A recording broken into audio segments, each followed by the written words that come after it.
Good day, idol! Samahan niyo ako ngayon sa event. Sa Maxis pa rin tayo. Siyempre, day 2 na to. Hindi ko nakunan yung day 1 kasi puyat na puyat ako. Yun yung umaga na kami umuwi. Para sa mga kaibigan ko, tigilan na natin ang inom.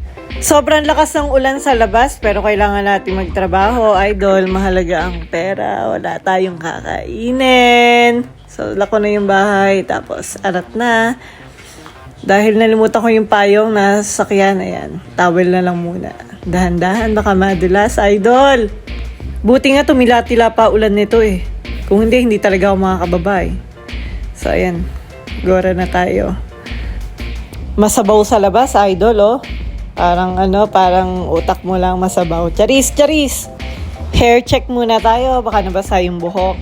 Siyempre, ang tagal natin nagkulot. 2 oras tayo nagkulot, tapos mabasa lang, di ba, idol? Sama nun. So, drive na tayo. Pupunta muna ako nito sa 7-Eleven eh. Bumili ako ng candy. Bakit parang ngongo pa rin ako? Parang barado pa rin ilong ko eh. Parang igi-igi na naman sipon ko ngayon.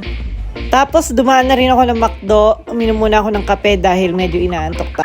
Okay, so fast forward. Nandito na po tayo sa Sariaya, Quezon. So, pangalawang araw na natin to. Okay, fresh na ako ngayon. Kasi nung unang araw, mukha ako ngayon eh. Antok na antok ako eh. Wala naman tayong gagawin dito, idol. Upo lang tayo, konting pa-cute. So, hindi ko nga alam bakit di nagsasawa Maxis kunin ako. Parang wala naman ako ginagawa dito maganda. Lagi pa ako lasay pagpapasok. Biro lang, idol. Siyempre, professional tayo dito. Papasok pero hindi lasing. Hangover lang, idol. Lasing lang nung kinagabihan.